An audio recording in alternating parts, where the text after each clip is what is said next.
O maior nutrólogo do universo. Vamos falar. Gente, e hoje a gente vai falar sobre... Já começou? Não. Ah, tá. Não, mas ele já tá gravando, eu conheço ele.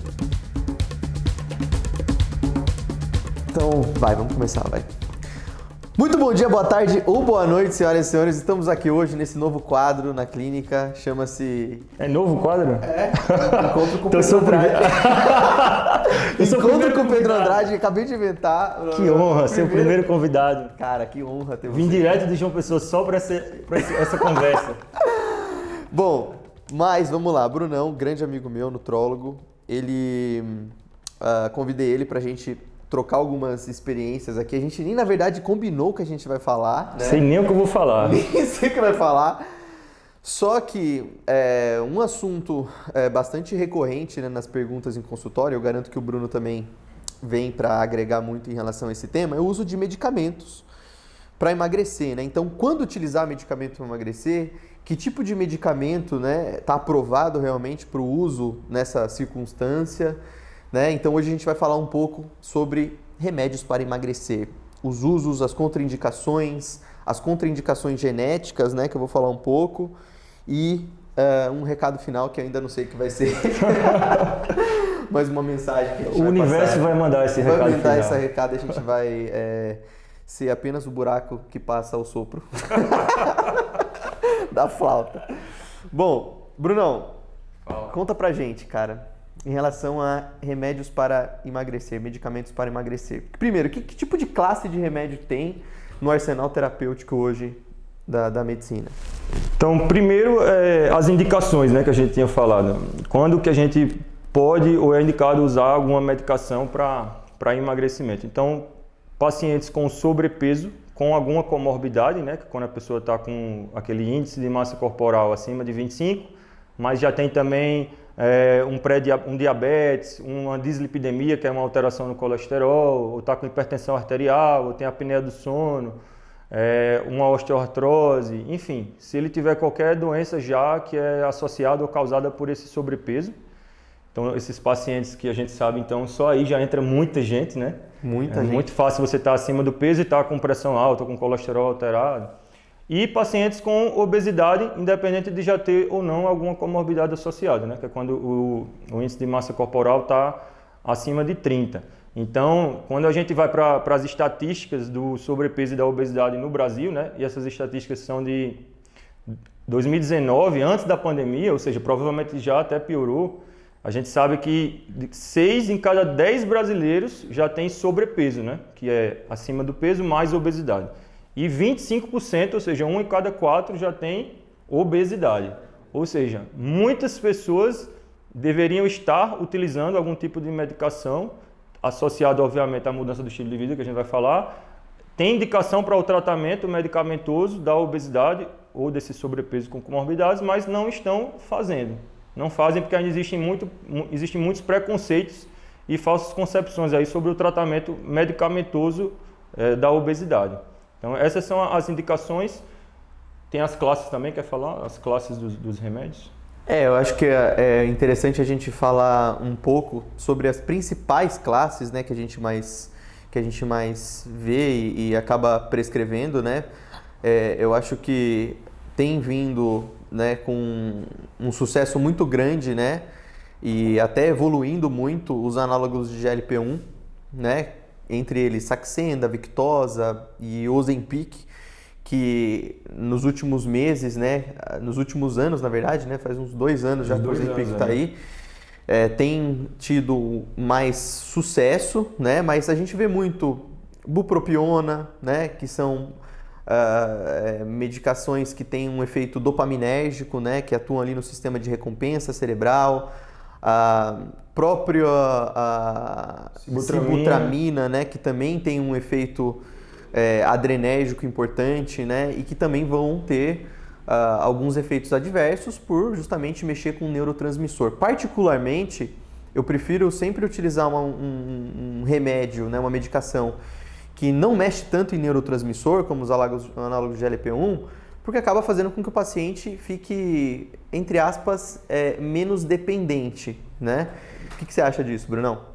Eu também, minha primeira opção hoje, acho que em 90% dos pacientes são os análogos de GLP-1, né?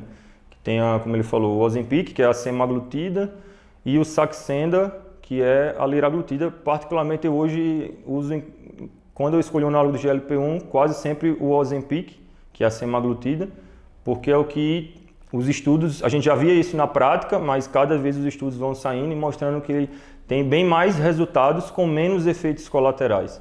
Então, a proposta de um tratamento medicamentoso é mudar o mínimo possível ali da qualidade de vida dessa pessoa. Então, se ela vai fazer um tratamento e fica tendo um monte de efeito colateral, provavelmente ela não vai aderir ao tratamento, ela vai abandonar, entendeu? Então, nesse sentido, como a sibutramina causa mais efeitos colaterais, né? Eu nunca tento ela logo de cara para a maior parte dos pacientes. Mas alguns, a gente sabe que medicação, tem pacientes que são bons respondedores, outros que não respondem tão bem, assim como tem gente que vai se dar muito bem com uma medicação e não vai se dar bem com outra. Então, eu também tenho pacientes que não se deram bem com análise de GLP-1, que a gente acaba tendo que usar sibutramina e às vezes o paciente se dá muito bem com a medicação. Então, cada caso é um caso, né? A gente sempre vai individualizando aí de acordo com o paciente. Exatamente, por isso que não existe uma regra, né? Vai depender muito da circunstância no qual está inserido aquele paciente, no papel ali, né? Em tudo aquilo que a gente está vendo de exame, tudo que a gente está sentindo daquele paciente. Então, por isso que a gente não pode discriminar uma medicação, né? Os análogos de GLP-1, quando você acaba de comer, você estimula esse hormônio que é o GLP-1, que tem um efeito anorexígeno importante ali a nível do sistema nervoso central, né? Ali no hipotálamo. E os análogos de GLP-1, quando você acaba de comer, você estimula esses hormônios, só que por 3, 4 horas mais ou menos, né? Uma medicação como o Ozempic, ele tem um efeito prolongado, né? Nesse hormônio, né? Por ter um efeito análogo a ele, e acaba fazendo com que esse paciente fique saciado, né? Por mais tempo. Porém, o que eu estava conversando com o Brunão aqui antes, é quando você precisamente ali vai indicar um tipo de medicação, e o que a gente mais tem visto, né, na prática são muitas vezes essas medicações, né, sendo utilizados com efeito exclusivamente anorexígeno, né? E a gente sabe que o emagrecimento ele tem muitas nuances, né? Não é só a caloria que vai fazer aquele paciente emagrecer, mas sim uma correção no sono, uma correção na atividade física, em todo o estilo de vida, em todo aquele ecossistema, na verdade, que está abraçando aquele paciente. E quando você utiliza uma medicação, seja ela qual for, né, para fazer com que o paciente emagreça apenas pela restrição calórica, o risco desse paciente reganhar esse peso novamente é muito grande. Então, fica aí, né, essa mensagem, né, que o Brunão estava discutindo aqui. Cara, as doses, né, elas essencialmente sempre tem que ser muito cuidadosas para você não simplesmente fazer com que o paciente emagreça com restrição, e sim utilizar a medicação para fazer com que o paciente tenha um estímulo extra, né, Brunão? E para o paciente conseguir executar a parte nutricional, enfim, ter uma facilidade um pouco maior para seguir as estratégias que o nutricionista vai orientar, né? Justamente isso. Eu sempre, quando eu prescrevo a medicação para o paciente, eu falo assim, não é o remédio que vai te emagrecer. O que vai te emagrecer é se alimentar bem, na quantidade certa e com qualidade também, dormir bem, tomar bastante água, melhorar teus níveis de estresse, controlar as compulsões alimentares. Então é isso que vai te emagrecer. Mas é até desumano você achar que todo mundo vai conseguir fazer isso sem a ajuda da medicação. Que é essa questão, que muitas pessoas têm preconceito com o tratamento medicamentoso. Fala assim, emagreceu, mas tomou remédio. Ninguém vê um paciente com depressão falando assim, você ficou melhor da depressão, mas tomou remédio. Então, um paciente com diabetes, controlou a glicose, mas está tomando remédio. Ou com pressão alta. Muito fácil resolver a pressão assim, com remédio, né? E com a obesidade é a única doença que as pessoas têm preconceito com o tratamento. Acha que emagrecer usando uma medicação é um demérito, entendeu? Isso não é demérito. A fome em excesso é um sintoma da doença obesidade, entendeu? Então, quando você usa uma medicação, você vai tornar o processo de emagrecimento muito mais fácil para o paciente, porque ele vai conseguir controlar a fome dele e conseguir aderir à dieta que a nutricionista seguiu. Então, eu sempre, quando a gente prescreve uma medicação, eu sempre falo, a gente vai usar a menor dose necessária para obter o efeito que a gente quer com a medicação, que é que você siga a dieta que a nutricionista prescreveu e não fique sem comer. como muitas pessoas que usam medicação sem orientação, elas acreditam todo o resultado delas no remédio. Então elas só tomam o remédio, às vezes comem só uma vez no dia. Então às vezes elas nem comem, não comem quase nada, continua com a dieta toda desbalanceada. Então o paciente ele vai comer menos calorias, mas vai continuar desnutrido. E se ele continua desnutrido, o efeito rebote é certo. E às vezes ele vai emagrecer da forma errada, vendo o peso cair na balança, mas perdendo muito músculo também, porque está comendo pouco demais. Quando para o remédio, é efeito rebote na certa. Aí fala, o remédio não presta porque deu efeito rebote, quando na verdade a pessoa que usou o remédio da forma errada. Usou o remédio para não comer e não para ajudar a comer certo, tá entendendo? Exatamente o ponto, né? E quando a gente tem, óbvio, em casos específicos, né, a indicação da medicação, justo com um ajuste fino do estilo de vida, porque a gente sabe hoje que desnutrição piora a saciedade, privação de sono piora a saciedade. Quando você está sedentário, você também tem a tua parte de neurotransmissores, tudo aquilo que controla a parte de saciedade, que também vai estar piorado, né? Então, é um trabalho de mão dupla. Óbvio que não é todo paciente que vai precisar, né, utilizar um remédio, mas é interessante a gente ter esse ponto de vista do Bruno, né, como respeitando o sobrepeso como uma doença, né? Muitos hormônios relacionados à saciedade, inclusive, né, Brunão? Eles estão resistentes, né, na inflamação, na neuroinflamação causada pelo sobrepeso. Então, é importante a gente ter essa empatia também de caracterizar, né, o sobrepeso como uma doença séria que tá? Em relação à parte genética, gente, só puxando um pouco... Só antes de você falar isso aí, essa questão de usar a medicação como um auxiliar para que o paciente consiga fazer a dieta. Às vezes a pessoa tem a indicação, já tive um paciente que ele tinha um IMC de 42, então ele era um obeso grau 3. Eu prescrevi a medicação, mas como eu sempre começo com uma dose pequena e vou aumentando, ele que vai dizer a dose dele. Quando ele vê que está seguindo a dieta à risca, ele para naquela dose. Eu já tive um paciente que emagreceu 40 quilos e ele não usou a medicação. Ele falou que não precisou, ele conseguiu só com a mudança de estilo de vida, só com a melhora do sono, só em se alimentar melhor, só em melhorar o nível de estresse, fazer mais exercício, ele conseguiu aderir à dieta prescrita. Então, ele não precisou da medicação, ele tinha a indicação, mas conseguiu seguir a dieta sem ele. Mas já tem pacientes que não conseguem, em hipótese nenhuma, controlar a fome, a compulsão alimentar sem uma medicação. Então, alguns pacientes só vão conseguir emagrecer com medicação. Então, cada caso é um caso, sempre entendendo que a medicação é um auxiliar, mas o principal é um importante auxiliar, mas o principal é a mudança de estilo de vida, que é o que vai dar um resultado de longo prazo. É a base ali da pirâmide, né? A nossa genética, ela foi programada para dormir bem, para fazer tudo isso que a gente está falando. Então, se você não faz isso, você está indo contra o teu funcionamento e óbvio que isso vai desregular alguns desses mecanismos que a gente citou aqui, tá? É importante também, o Bruno falou de uma parte aqui que eu acabei lembrando, né?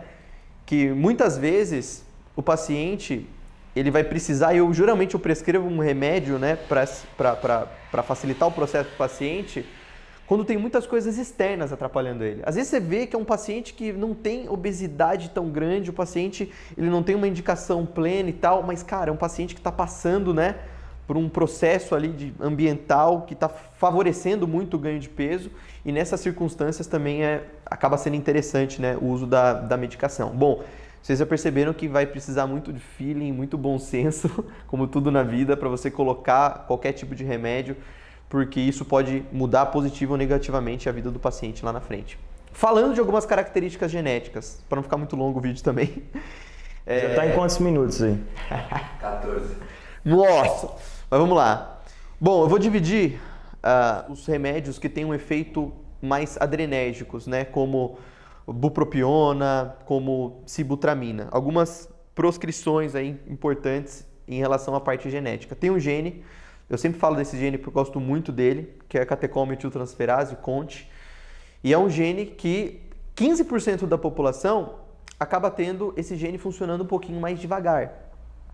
E o CONT ele é responsável por degradar as catecolaminas, adrenalina, dopamina e tudo mais.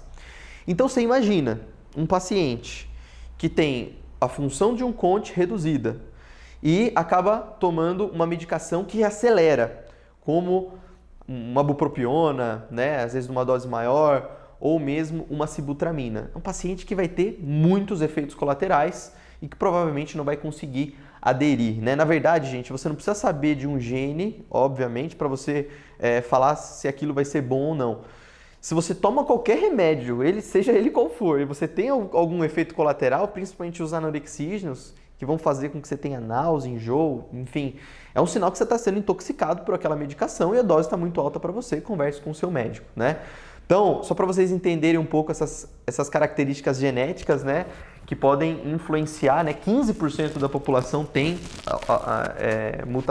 essa mutação no CONT, e que medicamentos que vão acelerar, né, que vão fazer com que o paciente tenha mais adrenalina ainda, vai deixar esse paciente mais ansioso, mais angustiado, pode piorar o sono, que vai piorar ainda mais todo o processo de emagrecimento. 70% da população é CONT médio, né? O CONT médio pode ainda ter um efeito colateral. E olha que interessante, apenas 15% da população tem um CONT rápido, né? Ou seja, elimina rapidamente a adrenalina e dopamina, ou seja, provavelmente não vai ter nenhum efeito colateral com esse tipo de medicação anorexígena, né? Como as anfetaminas e tudo mais, que vão fazer acelerar aquele indivíduo. Ou seja, se a gente pegasse os grupos de risco, só 15% da população que está utilizando algum tipo de anfetaminogênico, vamos dizer assim, não vai ter nenhum efeito colateral em relação a essas medicações. Então, por isso que, né, como eu e o Bruno estavam falando no início, os análogos de LP1, aqueles hormônios que mexem, aqueles remédios que mexem mais com a saciedade, né, acabam sendo mais interessantes quando utilizados com bom senso. Sempre, né? Qualquer medicação a gente tem que sempre ter esse bom senso aí. A gente cansa de receber, às vezes, pacientes que abandonaram um tratamento justamente porque estavam se sentindo mal. Então, você usar uma medicação que está te fazendo se sentir mal, assim, a maior parte das pessoas não tem acesso a esses testes genéticos, né? Então, é aquela questão, se você vê que não está se dando bem com a medicação, você tem que conversar com o seu médico para tentar uma outra alternativa. Independente da sua genética. E aquilo que eu falei, sibutramina, tem vários pacientes que realmente têm efeitos colaterais e tem outros que se dão super bem, né? Eu tenho uma paciente que a única medicação que a gente conseguiu ter um sucesso com ela mesmo foi com a sibutramina e ela se dá super bem, não tem nenhum efeito colateral, dorme bem, conseguiu perder 30 quilos, não está mais com nenhum problema de saúde que vem junto com o ganho de peso. Então, individualizar, né? Cada caso é um caso. Perfeito. Agora vamos terminar aqui falando sobre relacionamentos, né? Bruno, como é que tá seu coração? O coração tá ótimo. Você que tá sofrido. Dá um recado. Você que tá sofrido. Eu tô Meninas, sofrido mesmo. Esse menino tá sofrido, velho. Pelo amor de Deus. Manda um recado pra sua amada aí, Bruno. Não, cansei de receber ligação desse menino chorando. Não aguento, meu Deus, o que é que eu faço da minha vida? É verdade, eu sou muito romântico. Pedro, você tem que arrumar uma mulher que lhe faça feliz, que nem eu arrumei, entendeu? Meu Deus do céu, olha isso, gente. Uma declaração de amor aqui no final do programa. Então fala o nome da sua amada, por favor, na câmera 2 ali, ó. Meu amor, Carol Benevides, te amo. Encerramos aqui esse quadro de hoje. Obrigado pela presença. Tamo junto. Valeu, gente.